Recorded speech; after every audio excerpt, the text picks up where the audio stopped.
Praise the Lord. വിലാപങ്ങളുടെ പുസ്തകം 3-ാം അധ്യായം 1 മുതൽ 66 വരെയുള്ള തിരുവചനങ്ങൾ. ഞാൻ അവന്റെ കോപത്തിന്റെ വടികൊണ്ട് കഷ്ടം കണ്ട പുരുഷനാകുന്നു. അവൻ എന്നെ വെളിച്ചത്തിലല്ല ഇരുട്ടിലത്രേ നടത്തിക്കൊണ്ടു പോന്നിരിക്കുന്നത്. അതെ, അവൻ ഇടവിടാതെ പിന്നെയും പിന്നെയും തന്റെ കൈ എന്റെ നേരെ തിരിക്കുന്നു. എന്റെ മാംസത്തെയും ത്വക്കിനെയും അവൻ ജീർണമാക്കി എന്റെ അസ്ഥികളെ തകർത്തിരിക്കുന്നു.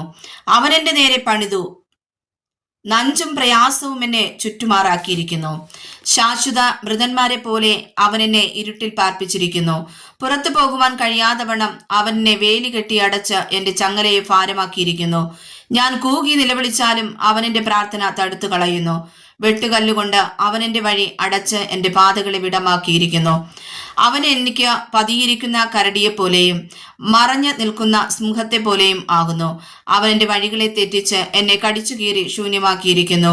അവൻ വില്ലുകുലച്ച് എന്നെ അമ്പിനിലാക്കാക്കിയിരിക്കുന്നു. അവൻ തന്റെ പൂണിയിലെ അമ്പുകളെ എന്റെ അന്തരംഗങ്ങളിൽ തറപ്പിച്ചിരിക്കുന്നു.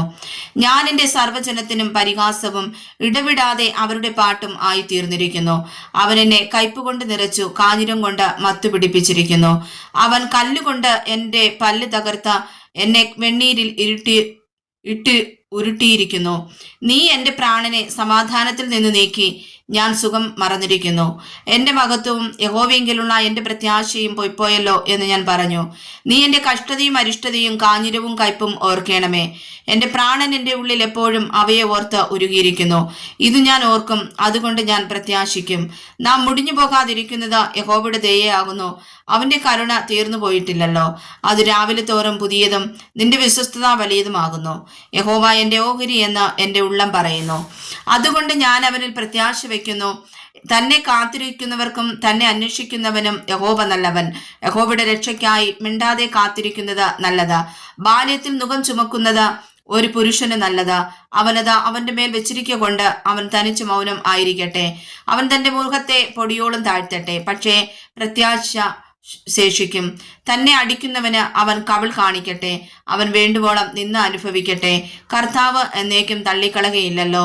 അവൻ ദുഃഖിപ്പിച്ചാലും തന്റെ മഹാദയയ്ക്ക് ഒത്തവണ്ണം അവന് കരുണ തോന്നും.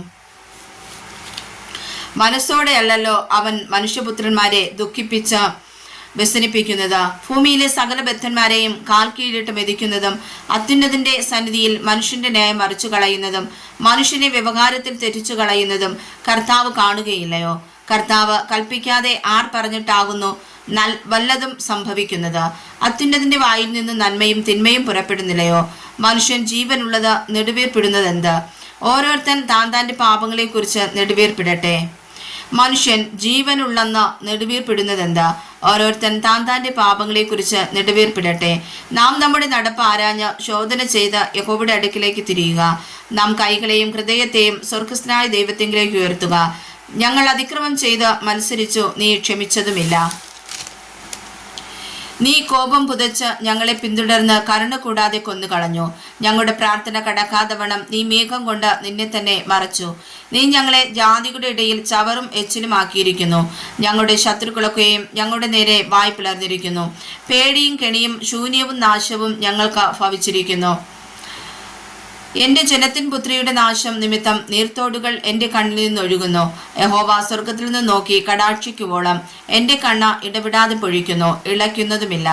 എന്റെ നഗരത്തിലെ സകല സ്ത്രീജനത്തെയും കുറിച്ച് എന്റെ കണ്ണ് എന്റെ പ്രാണനെ വ്യസനിപ്പിക്കുന്നു. കാരണം കൂടാതെ എന്റെ ശത്രുക്കളായവർ എന്നെ ഒരു പക്ഷിയെ പോലെ വേട്ടയാടിയിരിക്കുന്നു. അവർ എന്റെ ജീവനെ കുണ്ടറയിലിട്ട് നശിപ്പിച്ചു. എന്റെ മേൽ കല്ല് എറിഞ്ഞിരിക്കുന്നു. വെള്ളം എന്റെ തലയ്ക്കുമീതെ കവിഞ്ഞൊഴുകി ഞാൻ നശിച്ചുപോയി എന്ന് ഞാൻ പറഞ്ഞു. യഹോവേ, ഞാൻ ആഴമുള്ള കുണ്ടറയിൽ നിന്ന് നിന്റെ നാമത്തെ വിളിച്ചപേക്ഷിച്ചിരിക്കുന്നു. എന്റെ നെടുവീർപ്പിനും എന്റെ നിലവിളിക്കും ചെവി പൊത്തിക്കളയരുതേ എന്നുള്ള എന്റെ പ്രാർത്ഥന നീ കേട്ടിരിക്കുന്നു. ഞാൻ നിന്നെ വിളിച്ചപേക്ഷിച്ച നാളിൽ നീ അടുത്തു വന്നു, ഭയപ്പെടേണ്ട എന്ന് പറഞ്ഞു. കർത്താവെ, നീ എന്റെ വ്യവഹാരം നടത്തി എന്റെ ജീവനെ വീണ്ടെടുത്തിരിക്കുന്നു. യഹോവേ, ഞാൻ അനുഭവിച്ച അന്യായം നീ കണ്ടിരിക്കുന്നു. എന്റെ വ്യവഹാരം തീർത്തു തരണമേ. അവർ ചെയ്ത സകല പ്രതികാരവും എനിക്ക് വിരോധമായുള്ള അവരുടെ സകല നിരൂപണങ്ങളും നീ കണ്ടിരിക്കുന്നു. യഹോവേ, അവരുടെ നിന്ദയും എനിക്ക് വിരോധമായുള്ള അവരുടെ സകല നിരൂപണങ്ങളും എൻ്റെ എതിരികളുടെ വാക്കുകളും ഇടവിടാതെ എനിക്ക് വിരോധമായുള്ള നിനവും നീ കേട്ടിരിക്കുന്നു. അവരുടെ ഇരിപ്പും എഴുന്നേൽപ്പും നോക്കേണമേ. ഞാൻ അവരുടെ പാട്ടായിരിക്കുന്നു. യഹോവേ, അവരുടെ പ്രവൃത്തിക്ക് തക്കവണ്ണം അവർക്ക് പകരം ചെയ്യണമേ. നീ അവർക്ക് ഹൃദയകാഠിന്യം വരുത്തും. നിന്റെ ശാപം അവർക്ക് വരട്ടെ. നീ അവരെ കോപത്തോടെ പിന്തുടർന്ന യഹോവയുടെ ആകാശത്തിന് കീഴിൽ നിന്ന് നശിപ്പിച്ചു കളയും. വായിച്ചതായ തിരുവചനങ്ങളാൽ കർത്താവ് നമ്മെ അനുഗ്രഹിക്കുമാറാകട്ടെ. ആമേൻ.